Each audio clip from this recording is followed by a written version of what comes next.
And welcome back to the Marvel Movie Minute, a daily podcast in which we dig in deep to analyze the films of the Marvel Cinematic Universe 1 minute at a time. I'm Andy Nelson from thenextreel.com. And I'm still Pete Wright from The Next Reel. We are talking about Jon Favreau's 2008 film Iron Man, where all of this craziness began. And we have with us Ryan Dalton joining us once again. Hello, Ryan. Hey, thanks for having me again.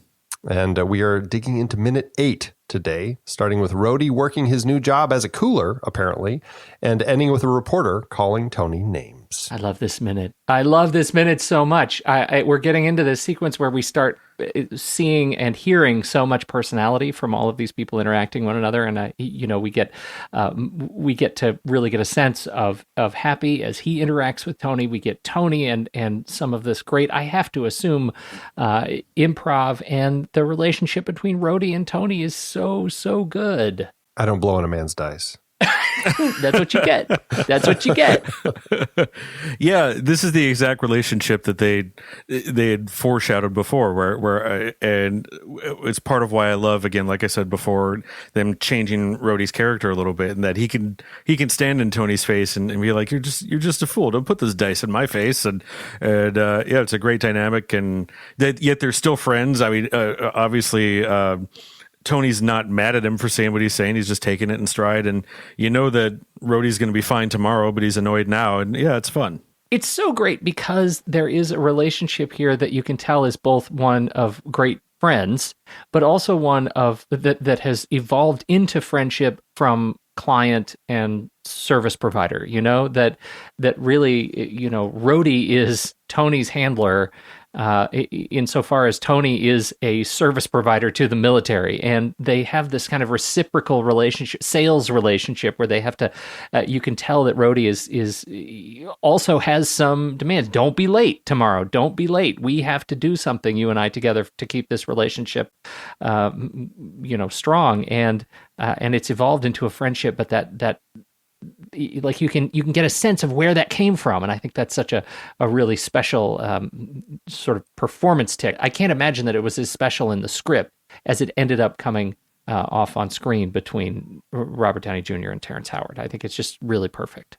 Well, and Terrence Howard, I mean, he even said when he was talking about the film, he said, I did the movie for one reason, so that I could watch and study Robert Downey Jr., who I think is the most gifted living actor next to Sean Penn on this planet. I learned so much about just remaining true to the truth, which sounds a little funny.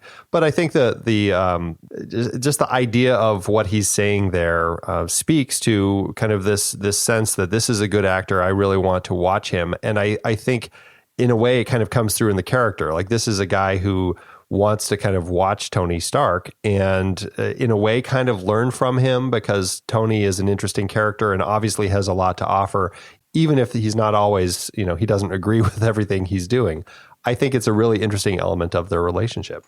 Yeah, that's interesting. I hadn't read that quote from him, and I do feel like whatever joy he got from being able to work with Downey did come through, because there's so much energy between them when they're acting together, and you got to think that that's very stimulating artistically for two guys to work together who are both really good and really enjoying bouncing off each other, and it's really fun to watch. As I said earlier, we are, of course, filming in the actual Caesars Palace in Las Vegas. It was one night of filming that they had to get all their stuff done.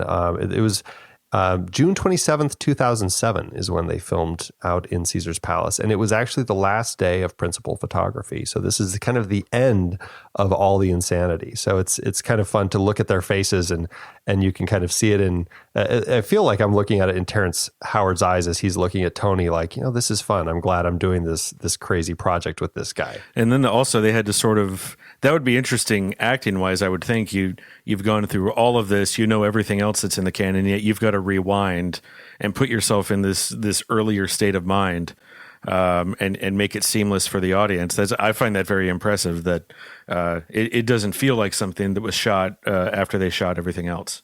Now, do you guys know the rules of craps? I don't usually play craps, so I'm not exactly sure. Only in the Vegas terms. I know that, or Vegas, not Vegas. I was going to say, Ryan, you are way more advanced than we are then. Vegas. That is lingo we've never heard. I thought, I need to enunciate better. I know that Snake Eyes is bad. And my other ideas of the rules are fairly nebulous, so I'm no help either. But the question is, did you know Snake Eyes is bad because of their reaction on screen? Because that's kind of where I am. That's exactly. They don't seem to be really happy about that. Okay. Yeah. And I'm like, Snake Eyes. Oh, I always love getting Snake Eyes because it looks cool. But no, I guess it is But it's actually... also doubles. Isn't that a good thing?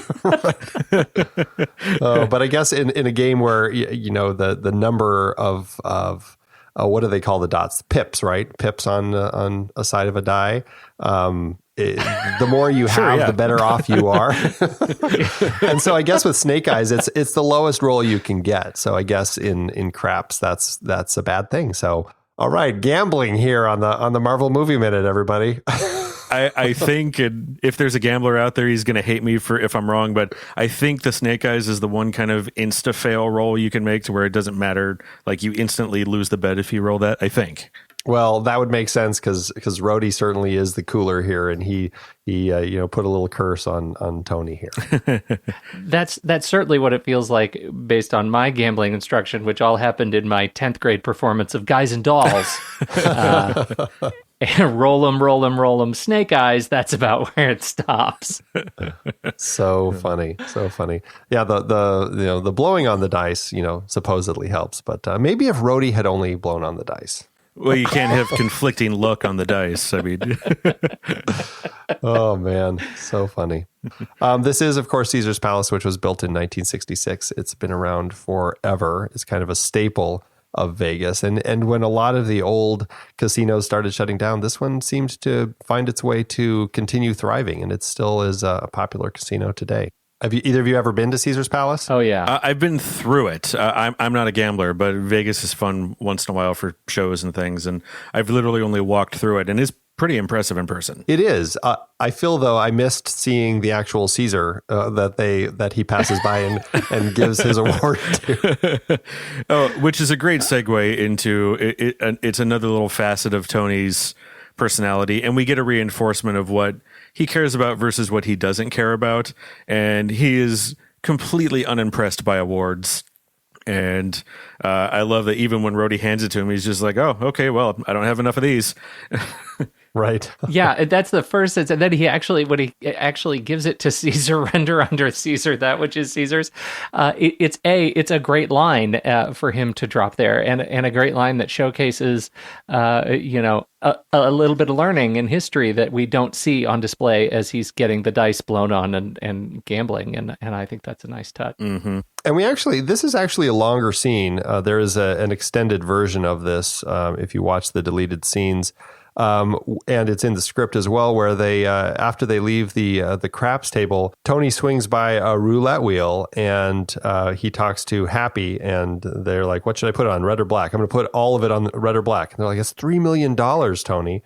And he puts it all on black or on red, and it lands on black, and he loses it. And it's crazy. The script cuts away, or the movie, the deleted scene cuts away pretty quick. But I think in the script, he's Rhodey's like, "You just blew $3 million," and Tony says, "Yeah, don't know what was more exciting, winning it or just the fact that I don't care I just lost it," which I think is a really interesting line. Says a lot about who Tony is. But at the same time, I don't miss it, the fact that it's not here. No, it would have been interesting, but we don't need it. That again, I think, was more reinforcement about who Tony is. But at this point, we got it. I think we got a good beat on who Tony is at the start of the movie. And there's a certain amount of comedic momentum that we have here that's important, and that having it sort of sustained. We don't want something that's going to make us stop and think before they really need us to stop and think. And that moment comes with the introduction of Christine Everhart, right? When we have to stop and actually focus on a real challenge to this identity that has been playing out in such a fun way on screen to this point. What's great about Christine when she pops in, this is when we get outside of Caesar's Palace, is she essentially is the record scratch, right? We've got this jazzy tune going through everything, and then as soon as words come out of her mouth, the music just dies, and all you're missing is that record scratch. It's such a great moment, and it's a great way to introduce the press into Tony's life here. I love the way you put that. That's fantastic, because and she's also she's the that sort of yapping the yapping dog at his heels, right? And the fact that she keeps coming, as far as I would imagine, because those minutes don't exist yet, she keeps coming back at us. This is her big introduction to see that we have kind of the beating heart of the film right here, because Tony can't step up and do it himself, right? She's the one who has to step up and show this giant mirror, hold this giant mirror up to his face. I think and Leslie Bibb is perfect at it. Yeah, and I love that he won't even turn around until he's given a reason to turn around and actually look at her. Right. I think if he hadn't been told she was cute, he would have just gotten in the car and driven away. So yeah, definitely, it's like he saw the intrusion of press as a buzzkill until he was told, no, she's a cute girl. Christine Everhart, she is actually the newest character from the comics to be introduced in the movie thus far. She appeared first time in Iron Man Volume 3, which is one of the more recent ones, issue 75. That came out December 10th, 2003. And she's an investigative journalist who actually works for the Daily Bugle, which I thought was really interesting. Here she's working for Vanity Fair. But she is covering Tony Stark's appearance before the U.S. Senate. In that particular run of comics, Tony was announced as a nominee for Secretary of Defense. And as it said in the description of the series, it said, Tony Stark faces his toughest foe yet, the Washington Press Corps. Which is fantastic. So, but she didn't appear in many issues, but in the one appearance that I read of hers, she's drilling Tony with a bunch of questions as all of his handlers are trying to shoo him away and get him away from her. And he's just like, no, I want to stay and talk to her. And as he is kind of walked away by all of his handlers, she's just like, wait, was he flirting with me? He was flirting with me. So I think that they pulled all of that for kind of what we're going to see in coming minutes. Because one, Leslie Bibb, she's an attractive journalist. And we're going to, I guess, see what happens with that relationship in the coming minutes. Do you guys have anything else with this minute? I don't think so. Yep, good on my end. I think we're going to wait a little bit and find out more about who this Christine Everhart is and see what happens. It's going to be fun. Ryan, thank you once again for joining us today. Oh, I had a blast. Thanks for having me. Where can people find you online? I, Ryan Dalton, on Twitter, and you can hear me do some voice acting in some of the Legible Scroll podcasting series. And you can also find my book series, the Time Shift Trilogy, a series of time travel mysteries, wherever your favorite bookstore is. Well, that is fantastic. Check those links out, everybody. Thanks for tuning in. Make sure you subscribe to the show for free at marvelmovieminute.com. Join us over in our Discord chat room and follow us on Facebook, Twitter, and Instagram at The Next Reel.